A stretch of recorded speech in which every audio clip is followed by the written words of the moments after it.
मुझे शायद आपसे डरना चाहिए, पर डर लग नहीं रहा है, क्योंकि मुझे लगता है कि आप समझेंगे।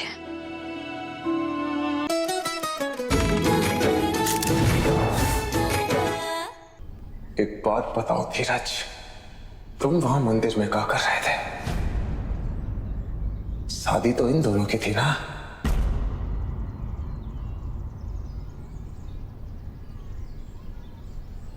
कुछ पूछ रहे हैं हम तुमसे धीरज। तुम वहां मंदिर पर क्या कर रहे थे? क्योंकि जहां तक हमारी समझ जाती है, ये सब कुछ तुम्हारा किया धरा है। तुम ही हो जिसने केतन में हवा भरी है, तुम ही हो जिसने शादी की सारी तैयारी करी, और वो तुम ही हो जिसने केतन की शादी करवाई। बताओ, सही या गलत? हाँ बाबा,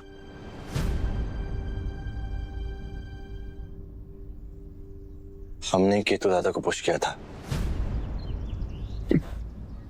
कि वो नर्मदा भाभी से शादी कर ले। बाबा नहीं तो नर्मदा भाभी की मम्मी और पापा इनकी शादी कहीं और करा देते। कितने बड़े बेवकूफ हैं।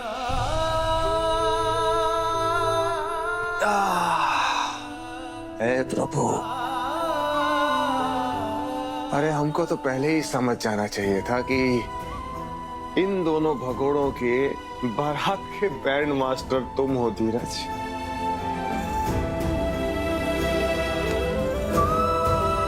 बेवकूफ निकले हम, बहुत बड़े बेवकूफ।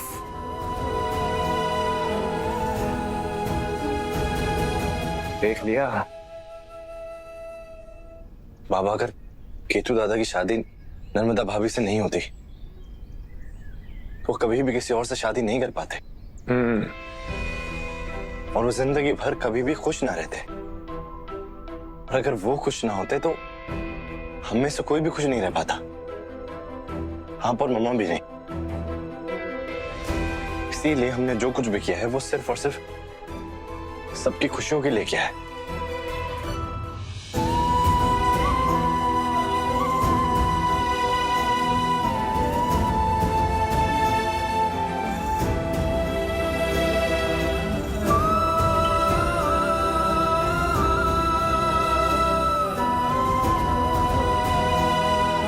शुरुआत ना तुम्हारे बाप ने की थी 25 साल पहले भानु माँ के घर में आग लगा के। आज तुम्हारे घर में आग लग रही है तो सुलग रही है तुम्हारी। और हमने क्या किया? सिर्फ तमाशा देखा, ताली बजाई ना। लेकिन अपने घर का तमाशा तुमने खुद बनाया, अपनी भाई की शादी करवा के चोरी छिपे। समझे तुम? किसी और पे इल्जाम मत लगाओ। जिस तरीके से उनकी शादी करवाई थी ना हमने, वैसे ही उन्हें अपने घर में अंदर भी ले जाते। लेकिन हमें आइडिया नहीं था कि ये छोटी और वो बड़ी चुड़ैल इस हद तक नीचे गिरेंगी। कोई नहीं, अब हम भी इतना ही नीचे गिरेंगे।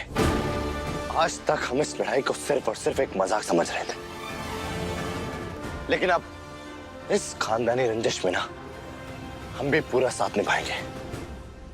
अब हम भी इतना ही नीचे गिरेंगे रज्जी।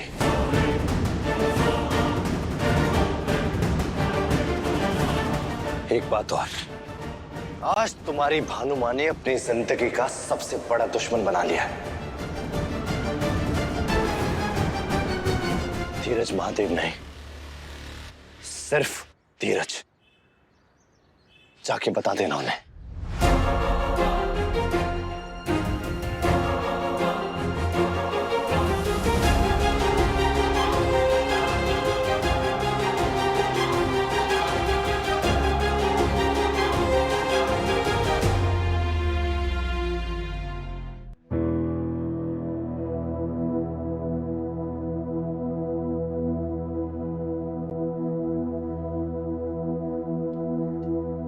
अंदर चलो। पहले दुल्हन अंदर जाती है, उसके बाद दूल्हा। ये तो हमें समझ नहीं आ रहा है कि हम क्या करें। अभी तुम हमें घर के अंदर चलने के लिए बोल रहे हो, लेकिन थोड़ी देर पहले तुम मुझे मेरे घर चलने के लिए बोल रहे थे। अरे नहीं, वो वो हमने धीरज को बचाने के लिए बोला था, लेकिन हमें पता था पापा तुम्हें कभी तुम्हारे घर वापस नहीं भेजेंगे।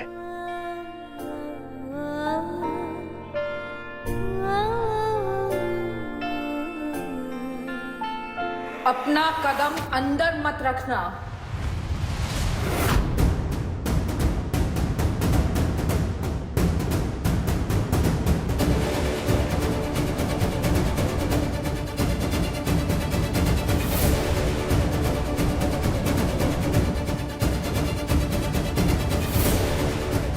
सारे रीत रिवाज तौर तरीके भूल कर तुमने शादी भले ही कर ली हो, लेकिन हम अपने संस्कार नहीं भूले। यदि इस घर में आओगी तो सारी रस्मों के साथ आओगी।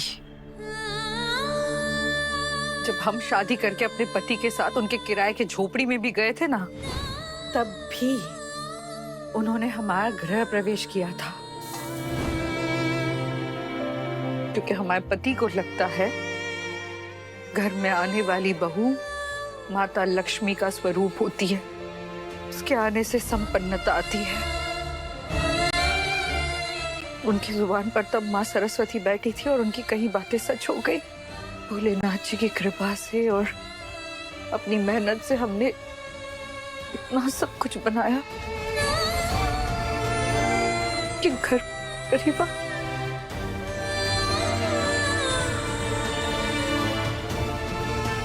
अब तक तो हम थे इस घर की लक्ष्मी, अब से तुम भी हो, क्योंकि तुम इस घर की पहली बहू हो। इसलिए घर में आओगी तो रस्म के साथ आओगी। कामाक्षी प्रिया, जाओ थाली लेकर आओ। सुना नहीं? जाओ थाली लेकर आओ।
माँ, थैंक्स हमारी शादी अपनाने के लिए।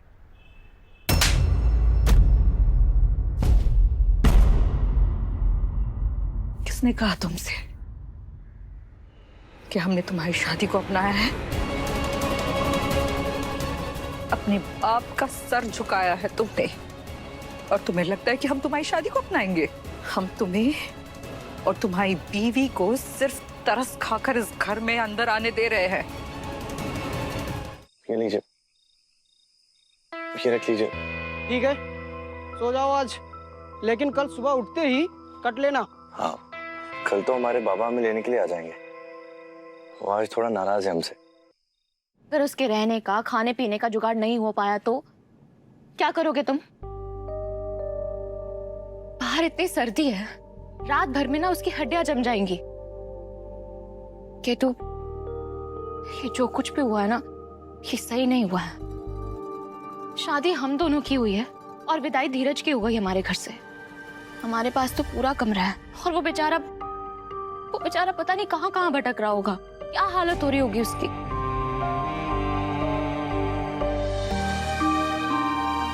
सुनो, हम देख लेंगे, तुम टेंशन मत लो। हाँ,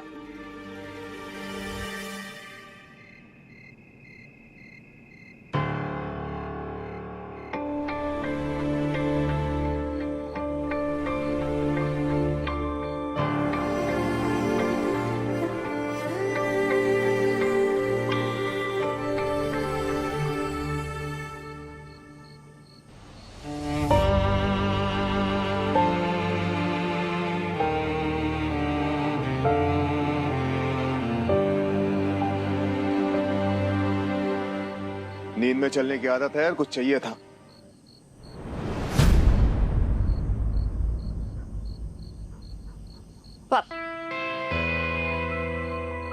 पापा पानी चाहिए था।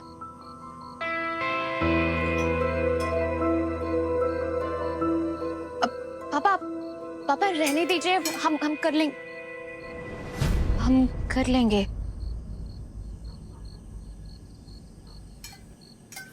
पापा सॉरी, मेरी और केतन हम दोनों की तरफ से, हम दोनों किसी का भी दिल नहीं दुखाना चाहते थे,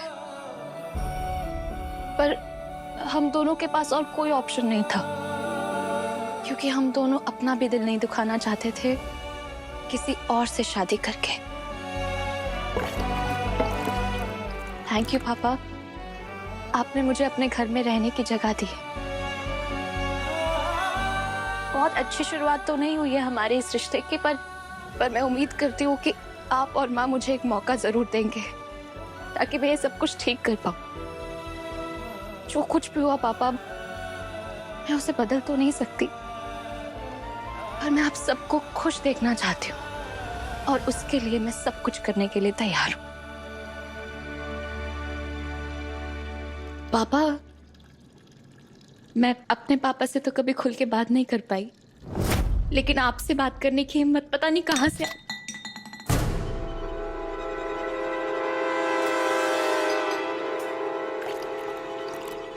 मुझे शायद आपसे डरना चाहिए, पर डर लग नहीं रहा है, क्योंकि मुझे लगता है कि आप समझेंगे।